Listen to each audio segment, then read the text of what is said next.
हरे कृष्ण। हरे कृष्ण। तो सभी भक्तों के चरण कमल रे मोर कोटि कोटि प्रणाम। वंशा कल्पतरुभ्यश्च कृपा सिन्धुभ्येव च पतितानां पावनेभ्यो वैष्णवेभ्यो नमो नमः। जय अनंत कोटि वैष्णव वृंद की जय। जगत गुरु श्री प्रभुपाद की जय। पतितान श्री गुरु महाराज की जय। तो बहुत धन्यवाद समस्त को। तमरा आज सकाल सकाल साधुसंग प्रोग्राम रे समस्त ढेर सारा शुभकामना शुभेच्छा। तो बहुत अल्प समय आमको बहुत भगवान ये ज्ञान को ग्रहण करार अच्छे तेणु समस्ते टिके जदि कोऑपरेट करवा तो आम शांति श्रृंखला भाव में ए कथा को ग्रहण कर मैंने कौन हुए से टिकट कड़ एमती है कौन हो शांतिटा भंग हो जाऊँ। आम प्रभु पढ़िले कहीं ध्यान से शुणी पारे नहीं कहीं ना कहार माइक ऑन हो जहाँद्वारा कि प्रोब्लेम शुरू हो जाए। तेणु यहाँ को ध्यान रखिए। प्रभु से दिन भी अनाउंस करते तो निजर माइक माने खुली जाए तो ये ध्यान रखिए कहीं आप हे तो जान थे खुली जाइए आपंकर घर जहाँ आवाज हो माने आवाज हो सब शुभा जाऊँगी प्रोब्लेम हो समस्त डिस्टर्बेन्स होटा भी गोटे भाव में अपराध ध्यान रखा सब विषय को। आज बहुत सुंदर श्लोक आम पढ़ले कौन भगवती गीता चतुर्थ अध्याय 28 नंबर श्लोक जो यज्ञ विषय भगवान कहते यज्ञ ये अर्थ आम मानवा त्याग। तो समस्ते ये त्याग तो करुँच उद्देश्य निजर इंद्रिय तृप्ति बुझिपारे ना जी भी जमी बहुत बड़ बड़ मान ए बेले बेले हुए भूकंप हो जाए बेले बेले बात्या आसिक पूरा तहस नहस करते जाए है सुनामी हो जाए। तो ये जो प्राकृतिक आपदा हुए अनेक लोकंर बहुत किसी नष्ट हो जाए। तो से बड़ बड़ धनी लोक आसती करोड़पति लोक आसती तो सी कौन करती दातव्य माने बहुत करोड़ दान करती से तो जहाँद्वारा कौन हुए कहीं हस्पिटाल को दान दियंती कहीं माने जो वृद्धाश्रम विधवा आश्रम बहुत किसी रही सब दुखी मान को खाया दियंती जमी प्रभुपाद ये लिखिं तो बहुत किसी भल काम करती। देखो विकर्म तो 99% लोग कर विकर्म माने जेटा शास्त्र विरुद्ध कर्म प्राय ये बहुत कम लोग भगवान को भक्ति नुहे ये सिद्धि किसी पुण्य कर्म करी किसी निजर इंद्रिय तृप्ति भाई भल घर जन्म हेमी स्वर्ग को जिमी जे मैंने ये लिखाई ना चांद्रायण व्रत बा चातुर्मास्य व्रत करती से जनलोक महलोक तपलोक पर्यंत यहाँ लोक सत्यलोक पर्यंत जे ब्रह्मा रोचती ये सब पुण्य करके ये सब यज्ञ करके मैंने किसी त्याग करते ना एमाने केते तपस्या करके सुख समृद्धि सुख स्वाच्छंद्य को त्याग करते। तो चातुर्मास्य व्रत जो कथा जमी कहले 4 मास जाक माने क्षर हेबे ना दाढ़ी पूरा बढ़ीज गोटे टाइम खाइबे सी भी केते परिवा खाइबेनी तले शुइबे बहुत तपस्या कर। तो आ द्वारा कौन किसी त्याग करते ना से माने भी गोटे टाइप यज्ञ। तो यार उद्देश्य कौन मैंने उच्च लोक को यात्रा करेंगे यार उद्देश्य भी निजर इंद्रिय तृप्ति कृष्ण इंद्रिय तृप्ति है लास्ट प्रभुपाद कौन कहते ये सबू हाँ कौन उपर वर्णित यज्ञानुष्ठान मानक मध्य केही कृष्ण चेतना लाभ करें ना सीधा काटिदेले कथा को आपण जिते बड़ बड़ यज्ञ करूँ ना कहीं जिते पर्यंत तुम भगवान कृष्ण को सेबार लगिन सेते पर्यंत ये कृष्ण भावना जो कृष्ण चेतना को लाभ करें ये केते लाभ करवा बहुत सुंदर कहते ये सब यज्ञानुष्ठान व्यक्ति को कृष्ण चेतना दे पार ना केवे भगवान कृपा हेले किंबा केवल केवल भगवान कृपा हेले किंबा जड़े शुद्ध भक्त कृपा लाभ कले व्यक्ति ताहा लाभ कर तेणु कृष्ण चेतना विधि दिव्य अटे भौतिक नुह ये बहुत से तो महाप्रभु कहले ना ब्रह्मांडे भ्रमिते कोनो भाग्यवान जीव गुरु कृष्ण कृपा पाए भक्ति लता बीज। हाँ ब्रह्मांड भ्रमण करते करते करते करते किए जन्म भगवान ये भाग्यवान जीव को कृष्ण चेतनार जो भक्तिर मंजीटा ही मिले तो आम से भाग्यवान भितर जड़े। तो आज बाकी कौन शास्त्र पढ़ा आर उद्देश्य से ऊपर लोक को जीवा किसी ऊपर लोक जाऊँगी जमी ना ना 14 अध्याय आम पढ़ा ऊर्ध्वं तिष्ठ गच्छन्ति सत्वस्था मध्यं तिष्ठति राजसा जघन्य गुण प्रतिष्ठा अध गच्छन्ति तामसा ये गति तो करुचे एठी कहीं स्टेबल नुहे आम एठी समस्त मृत्यु हम आम यात्रा चलीचे यात्रा चलती आम से यात्रा बंद हम जिते आम कृष्ण चेतना को माने विधि को ग्रहण करिकी प्रत्येक इंद्रिया भगवान को सेवा करिकी अंतिम समय भगवान को स्मरण करके देह को त्याग करवा तेबे जब आम यात्रा खत्म हम आम आम धाम रे पहुँची पार निज घरे जो घर को गले आउ आम एमती भूलवा नहीं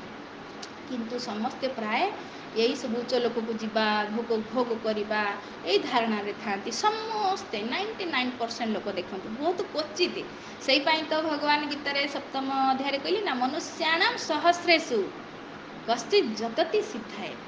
हजार हजार मनुष्य भितर किए सिद्धि को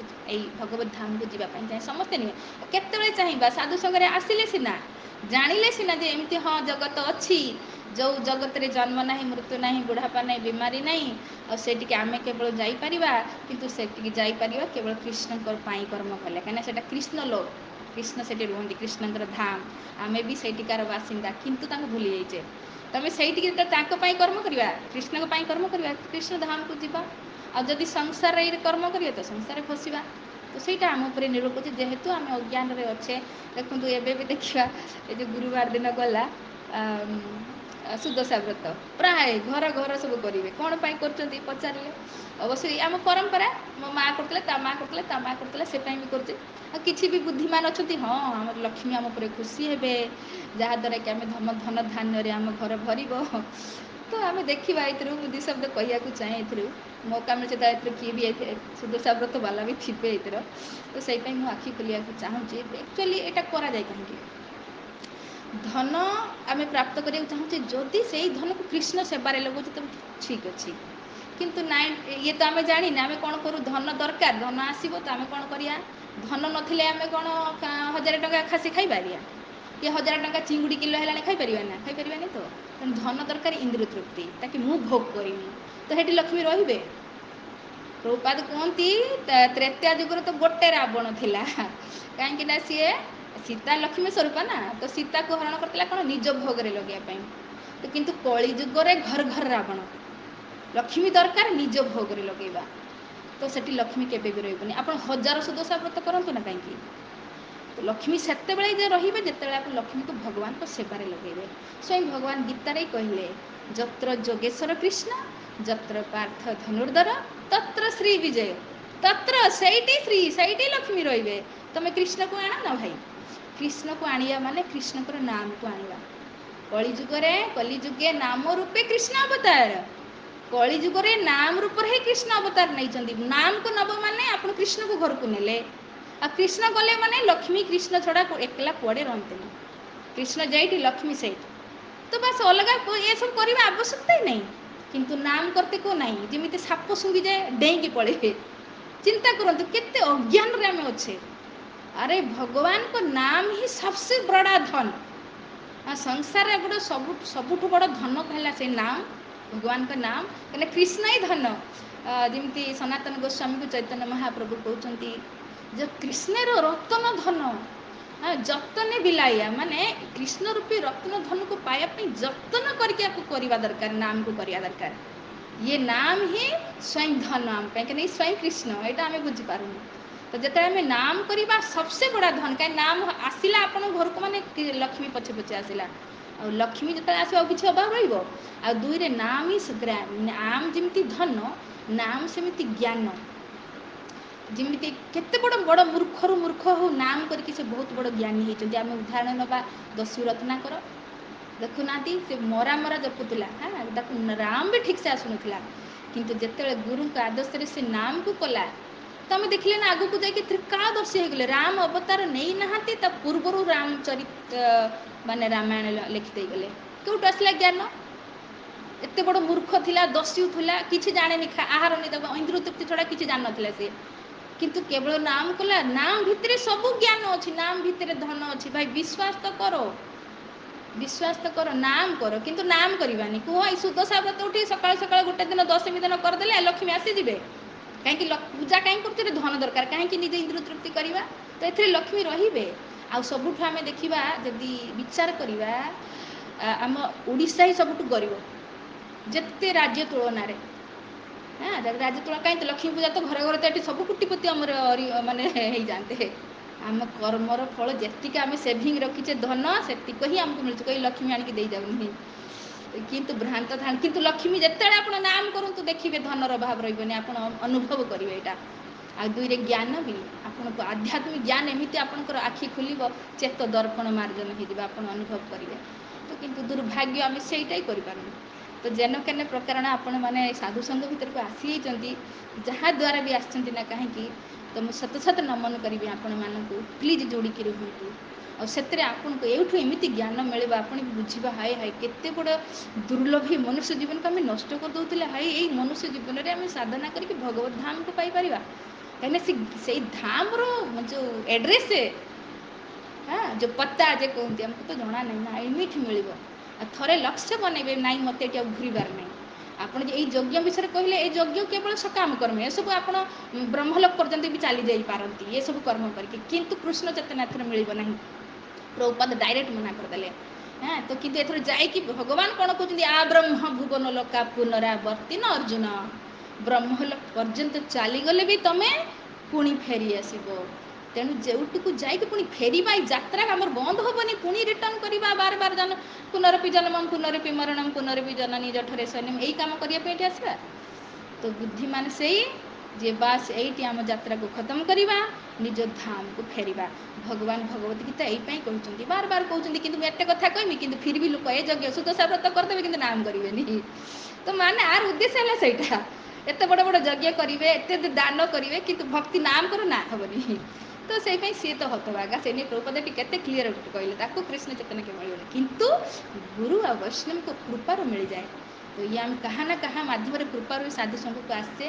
ଯଦି ଆସିକି ପହଞ୍ଚି ଯାଇଛେ, ଆ ଭିତରେ ଆମେ ସଂଘରେ ଯୋଡ଼ି ଯାଇଛେ,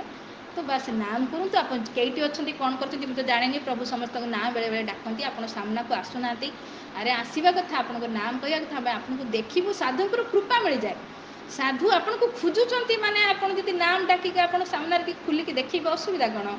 ପ୍ରାୟ ପ୍ରଭୁ କୁହନ୍ତି କେହି ଆପଣ ଖୋଲନ୍ତିନି, ମୋତେ ବି ଦୁଃଖ ଲାଗେ। ତ ଆପଣ ଖୋଲନ୍ତୁ, ଆପଣ କୁହନ୍ତୁ ଆମେ ଏଇଠି ଆ ସହିତ ଯୋଡ଼ିଛୁ, ବା ଯିଏ ଯୋଡ଼ିଛି ସିଏ ବି କୁହନ୍ତୁ। ତ ଏଥିରେ କ'ଣ ଆମମାନଙ୍କୁ ବି ଉତ୍ସାହ ମିଳିବ, ଆଉ ଆପଣଙ୍କୁ ଏଠି ଗୋଟେ କୃପା ମିଳିବ। କାହିଁକିନା ପ୍ରଭୁପାଦଙ୍କ କୃପାରୁ ଆମେ ସମସ୍ତେ ଆସିକି ଏଠି ସଂଘରେ ଯୋଡ଼ିଛେ, ଆଉ ପ୍ରଭୁପାଦଙ୍କର କୃପା ମିଳିଯିବ ଆପଣମାନଙ୍କୁ। ତ ସେଥିପାଇଁ ଆପଣ ସମସ୍ତଙ୍କୁ ରିକ୍ୱେଷ୍ଟ, ଯିଏ ବି ଯାହା ମାଧ୍ୟମରେ ଯୋଡ଼ୁଛନ୍ତି, ତାଙ୍କ ନାମ ତାଙ୍କୁ ଟିକେ ଆପଣଙ୍କର ସୁନ୍ଦର ଚେହେରା ଆମକୁ ଦର୍ଶନ କରାନ୍ତୁ, ଆମେ ଦେଖିକି ଆପଣଙ୍କୁ କୃତାର୍ଥ ହେବୁ। ଆଉ ଆପଣ ଏମିତି ଆସନ୍ତୁ, ଅନ୍ୟମାନଙ୍କୁ ବି ସଙ୍ଗରେ ଆଣନ୍ତୁ, ଆଉ ମନୁଷ୍ୟ ଜୀବନକୁ ଧନ୍ୟ କରନ୍ତୁ। ଠିକ୍ ଅଛି। ହରେ କୃଷ୍ଣ କୃଷ୍ଣ କୃଷ୍ଣ ହରେ ହରେ, ହରେ ରାମ